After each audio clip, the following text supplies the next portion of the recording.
தாய் வீடு நவம்பர் 2023. தொன்மையை தேடி அங்கம் 30. ஆதித்தமிழர் திணைவழி குடிகள் தொகுப்பு 1. ஆக்கம் செல்வநாயகி ஸ்ரீதாஸ். தொல்காப்பியம் பொருளதிகாரம் பாடல் பாடும் புலவனுக்காக வகுக்கப்பட்ட கவிதை மரபாகும். தொல்காப்பியர் பொருளதிகார நூற்பாக்களையே முன்னிறுத்தி அந்நூற்பாக்களில் பயின்று வரும் கவிதை மரபுகளில் இருந்து அக்கால சமூகம், அரச உருவாக்கத்தின் அடிப்படை, வளர்ச்சி, அரச விரிவாக்கம் முதலாகிய தகவல்களை பிரித்தெடுத்து ஆதித்தமிழர் திணைவழி குடிகள், திணை வழியாகவே அரசு தென்னாட்டில் உருவாகி இருக்கிறது, விரிவாகி இருக்கிறது என்பதை நிறுவுவது இவ் ஆய்வின் கருதுகோளாகும். தொகுப்புரை. ஆதித்தமிழர் திணைவழி குடிகள், திணை வழியாகவே தென்னாட்டில் அரசு உருவாகியது, விரிவாகியது என்பது தொடர்பான பல தகவல்களை பல தலைப்புகளில் குறிப்பிட்ட சில விடயங்கள் ஆயப்பட்டன. தொடர்ந்து ஆயப்பட்ட விடயங்கள் தொகுத்து தரப்படுகின்றன. முதலாவதாக தொல்காப்பியத்தில் திணை குடிகள், அவர்களின் வளர்ச்சி. இரண்டாவதாக புறத்திணையியல் வழி பண்டைய குடிகள், போர் முறைகள், அவர்களின் அரச உருவாக்கம். மூன்றாவதாக தொல்காப்பியத்தில் மூவேந்தர் பற்றிய குறிப்புகள், நடுகற்கள் முதலிய தொல்லியல் தரவுகள். நான்காவதாக புறநானூறு 201 பாடல், அசோகரின் கிர்னார் கல்வெட்டு பதிற்று 10 அரச உருவாக்கமும் காலமும். ஐந்தாவதாக தமிழ்நாட்டு மன்னர்கள்.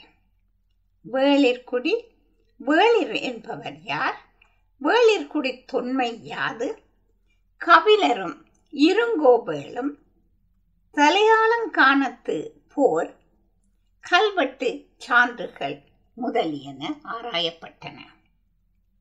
முதலாவதாக தொகுப்பு 1. தொல்காப்பியத்தில் திணை வழி குடிகள், அவர்களின் வளர்ச்சி. தொல்காப்பியம் தமிழ் மொழியில் இன்று கிடைக்கும் நூல்களுள் காலத்தால் மூத்தது. தொல்காப்பியம் தொகுக்கப்பட்ட காலம் பொது ஆண்டுக்கு முன் 711 என்பது தமிழ் அறிஞர் ஆய்வின் முடிவாகும். இதுவே இன்று தமிழ் மக்களால் பெரிதும் ஏற்றுக்கொள்ளப்பட்ட தொல்காப்பியத்தின் காலமாகும். தொல்காப்பியம் தொல்காப்பியர் என்னும் மாமனிதரின் வாழ்நாள் சாதனை.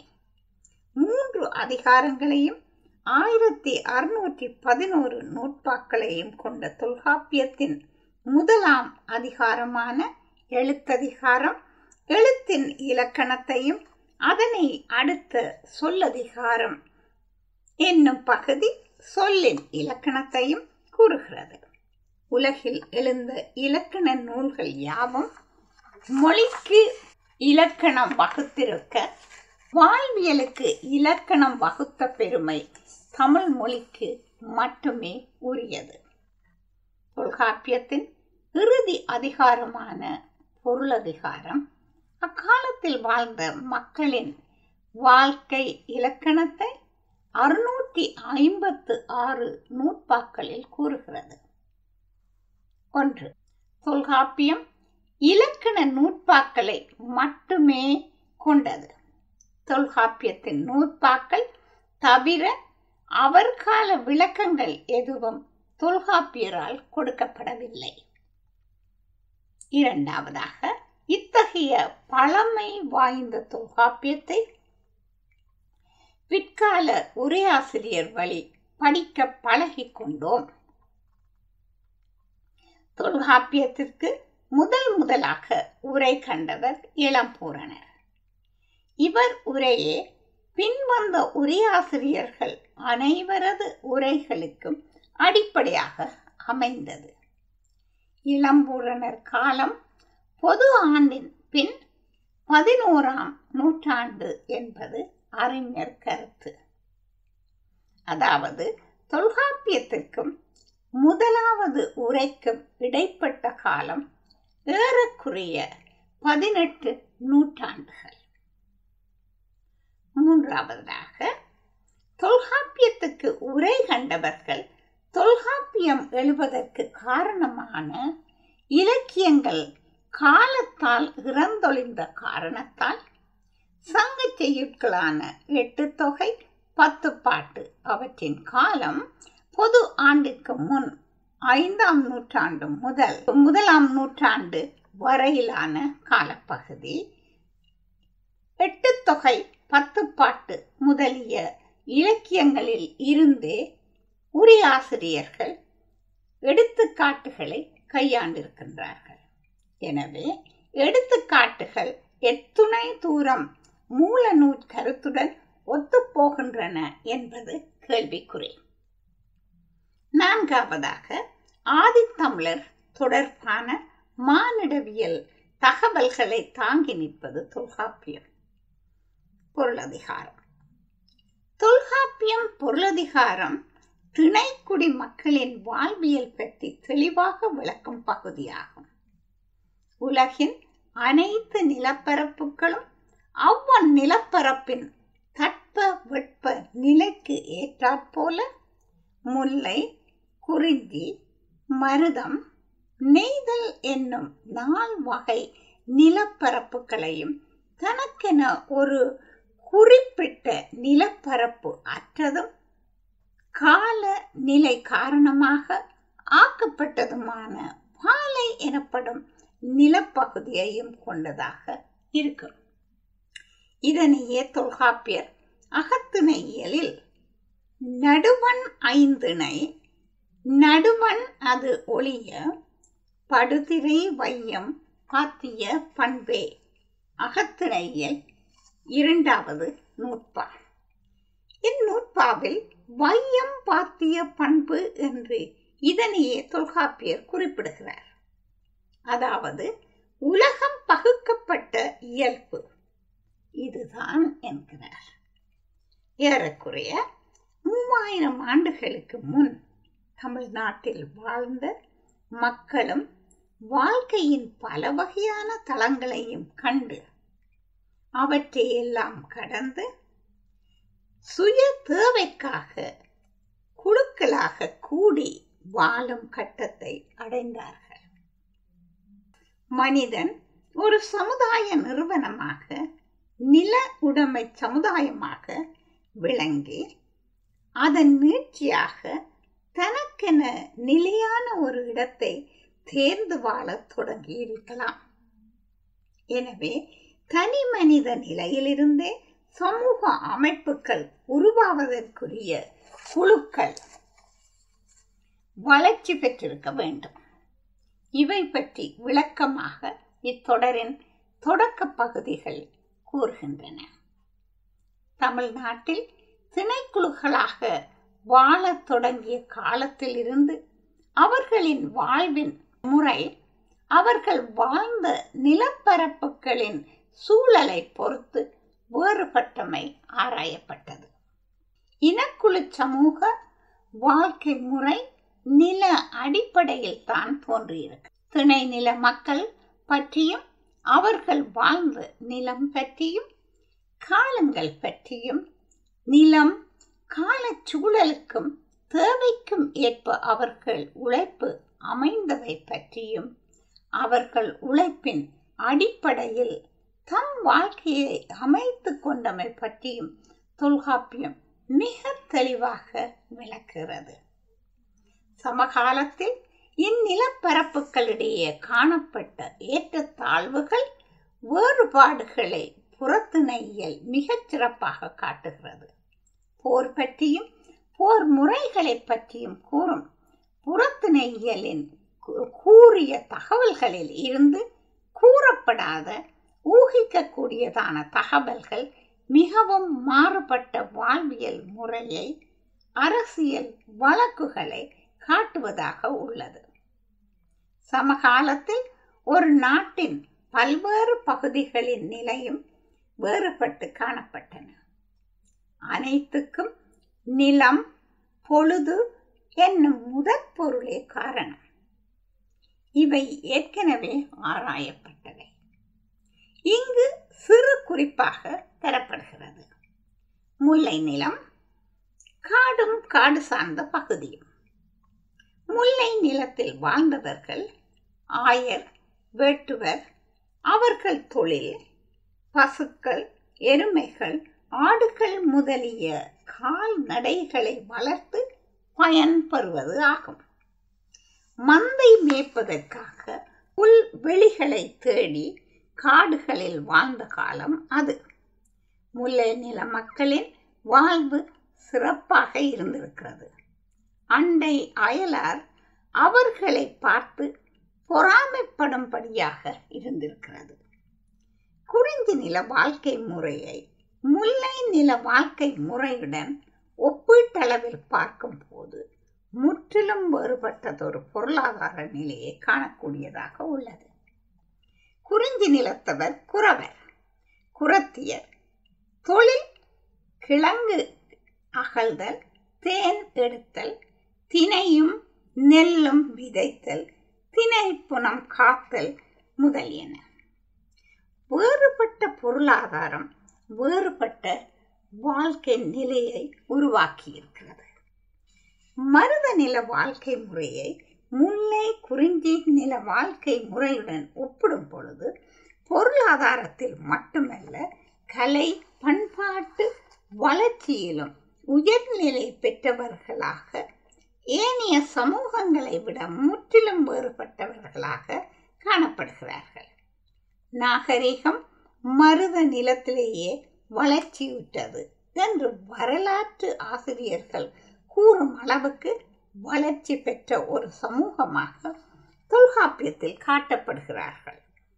தொல்காப்பியம் பொருளதிகாரம் களவியல் பெரிதும் மருத நிலத்து தலைவன் தலைவியர், பரத்தையர், பாணன், விரலி பற்றி பேசும் பகுதிகள் மருத நிலத்தின் கலை வளர்ச்சி பற்றியும் குறிப்பிடுகிறது. உயர் சமூகம் ஒன்றை சித்தரிக்க முயன்ற தொல்காப்பியரால் பரத்தையர் பற்றியும் அவர்களிடம் காணப்பட்ட கலைகள் பற்றியும் கூறுவதை தவிர்க்க முடியவில்லை.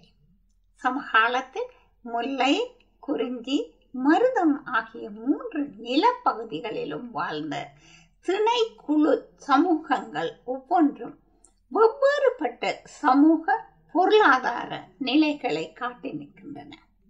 அதே காலத்தில் வருணன் மேய பெருமணல் உலகம் என்று தொல்காப்பியர் காட்டும் நெய்தல் நிலத்தில் வாழ்ந்த மக்களின் தொழில் மீன் பிடித்தல், மீன் உலர்த்தல், மீன் விற்றல், உப்பு உணக்கல் முதலியன. அத்துடன் உப்பளங்களில் நிறைந்த கடற்கரை பரப்பில் உப்பு சாகுபடி, உப்பு விற்றல் முதலிய தொழில்களும் நடைபெற்றன. கடல் வாணிபம், முத்து குளித்தல், கடல் ஆடுதல் முதலிய தொழில்களும் நடைபெற்றன. நெய்தல் நிலம் செழிப்புற்றதாக இருக்கலாமோ என்ற தோற்றத்தையே கொடுத்தாலும் ஒப்பீட்டளவில் துன்பம் நிறைந்ததாகவே காணப்படுகிறது. மொத்தத்தில் பொருளாதாரம், கலை, பண்பாடு முதலியவற்றில் 4 வகை நிலங்களுமே ஒன்று போல் அமைப்பை கொண்டிருக்கவில்லை. அதற்கு அவர்கள் வாழ்ந்த சூழலே பெருமளவுக்கு காரணமாக அமைந்தன. இரண்டாவதாக, புறத்திணை இயல் வழி பண்டைய குடிகளின் போர் முறைகள், அரச உருவாக்கம் முதலிய பற்றி பார்க்கலாம். குழு தலைவர்கள் அவ்வம் நிலத்தின் இயல்புக்கு ஏற்ப பெயர் பெற்றிருந்தார்கள். மலைநாட்டு தலைவன் வெப்பன் என்றும், மலை நாடன் என்றும் பொறுப்பன் என்றும் அழைக்கப்பட்டான். மருத நிலத்தலைவன் ஊரன் மகிழ்நன் என்றும், பால நிலத்தலைவன் மீளி விடலை என்றும், நெய்தல் நிலத்தலைவன் சேர்ப்பன் துறைவன் என்றும், முல்லை நிலத்தலைவன் குறும்பொறை நாடன் என்றும் அழைக்கப்பட்டதாக தொல்காப்பியம் பதிவு செய்கிறது. காலப்போக்கில் இப்படியான இனக்குழு அமைப்புகள் பல படிநிலை வளர்ச்சிகளை எதிர்கொண்டு குடிகளாகவும் குறுநில மன்னர்களாகவும் வளர்ந்தமை பிற்கால இலக்கியங்கள் வாயிலாக அறிய கிடக்கிறது. சங்க இலக்கியங்களுக்கு முன்னிய கால பகுதியின் அரசியல் பற்றிய தகவல்களை தருவது தொல்காப்பியம். தொல்காப்பியர் கால போர் முறைகள் பற்றி அறிவதற்கு முக்கிய சான்றாக புறத்திணை இயல் அமைகின்றது. இவ்வியல் ஐவகை நிலத்திலும் நடைபெற்ற போர்கள் பற்றியும் அவற்றின் விளைவுகள் பற்றியும் விளக்குகிறது. தொல்காப்பியர் ஒவ்வொரு நிலத்து போர் ஒழுக்கத்தை பற்றி பேசும் போதும் அவ்வம் நிலங்களின் தன்மைக்கேற்ப அமைந்திருந்த போர்களை மிகச் சிறப்பாக நிலம் சார்ந்தே பேசுகிறார். புறத்திணையியல் காட்டும் அரசியல் நிலையை இன்றைய அகழ்வாய்வும் உறுதி செய்கிறது. போர் பண்டை காலத்திலிருந்தே வாழ்வியலின் ஒரு பகுதியாக இருந்திருக்கிறது.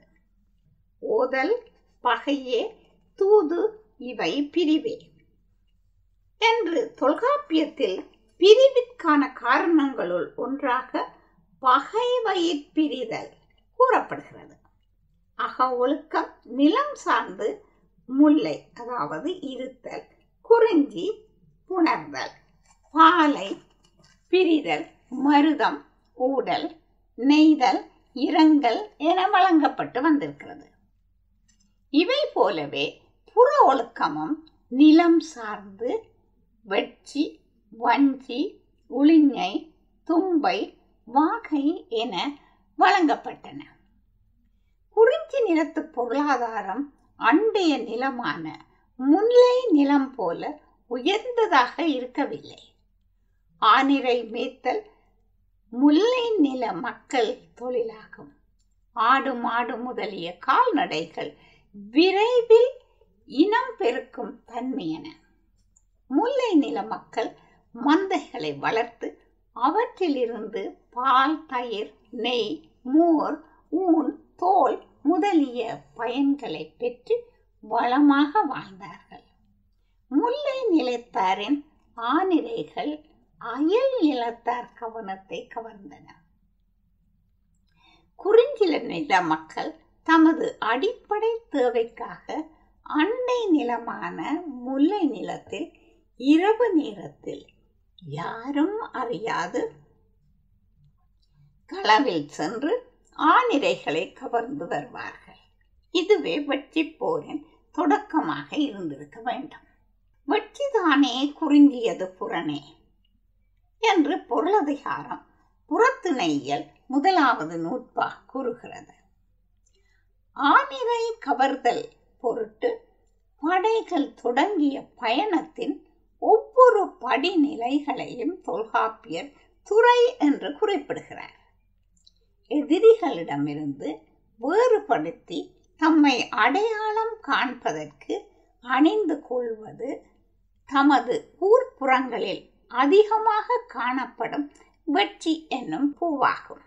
இதன் காரணமாகவே ஆனிரை கவர்தல் வெட்சி என அழைக்கப்பட்டது.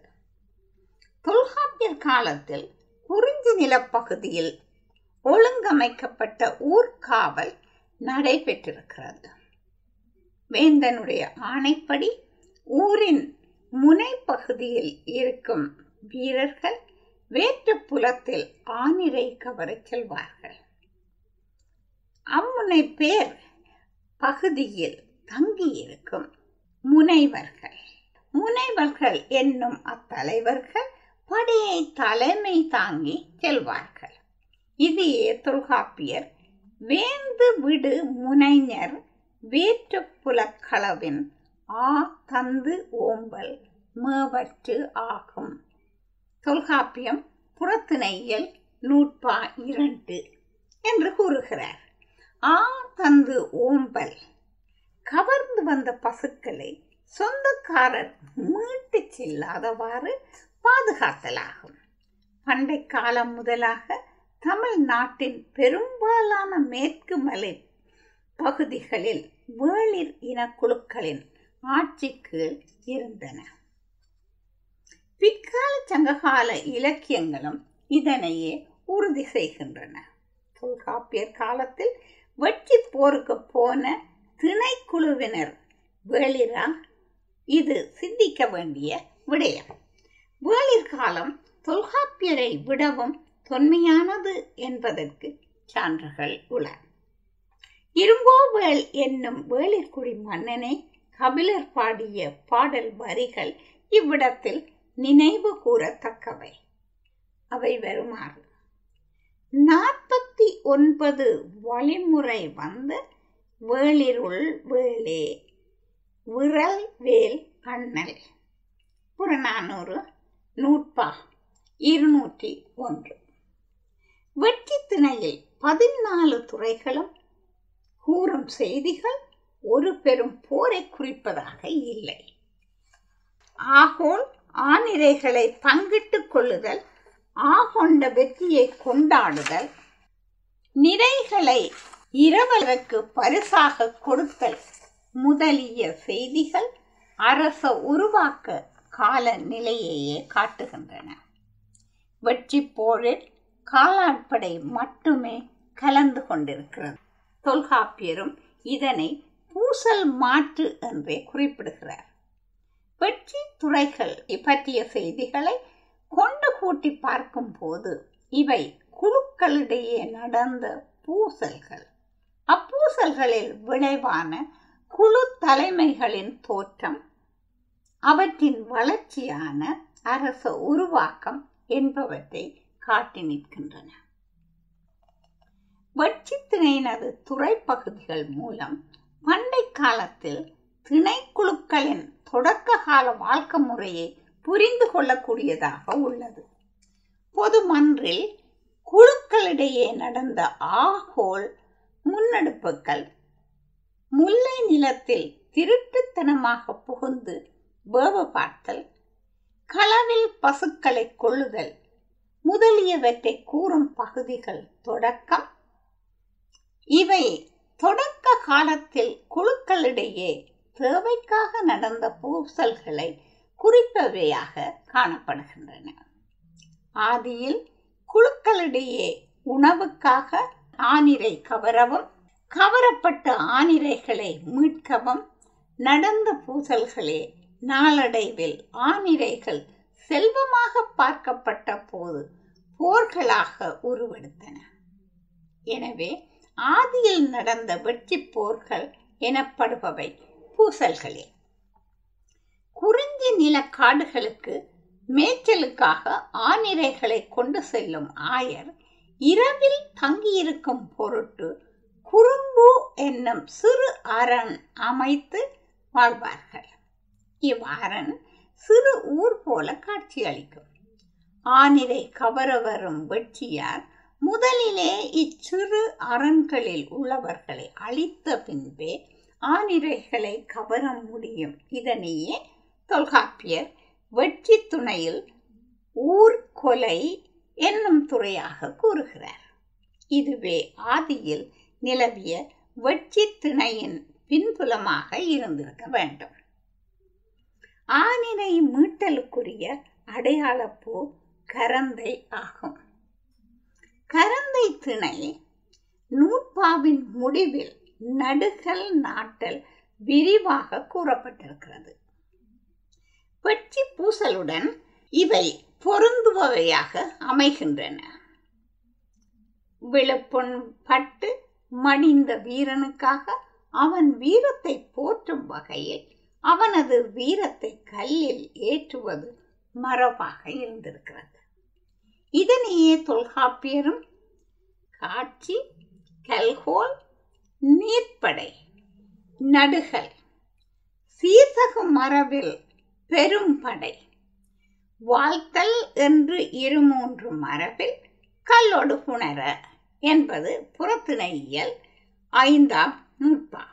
நடுகல்லுக்காக ஏற்ற கல்லொன்றை தேடி சென்று தேர்ந்தெடுத்து அதனை நீராட்டி அக்கல்லை உரிய சிறப்புகளுடன் நடுதல் மரபாக இருந்ததை தொல்காப்பியர் பதிவு செய்திருக்கிறார். நடுகற்கள் அவை நிறுவப்பட்ட கால மரபு, அரசுகள், மொழி, பண்பாடு, போர் முறைகள் முதலிய வரலாற்று தகவல்களை தந்து நிற்கின்றன. தொல்காப்பியம் காட்டும் காலப்பகுதியில் எடுக்கப்பட்ட நடுகற்கள் மிக பழமையான நாகரிகத்தின் தன்மையை காட்டுகின்றன. இக்கல்வெட்டுக்கள் ஆணிரை கவர்தல், ஆணிரை மீட்டல் முதலியவற்றின் போது நடந்த பூசலில் வீர மரணம் அடைந்த வீரர்களுக்காக எடுக்கப்பட்டிருக்கின்றன. தொல்காப்பியரது கரந்தை திணை கூறும் நடுகற்கள் அவர் கால அரசியல் நிலையை உறுதி செய்யும் சிறந்த ஆவணங்களாக பயன்படுகின்றன. வஞ்சிப்போர்.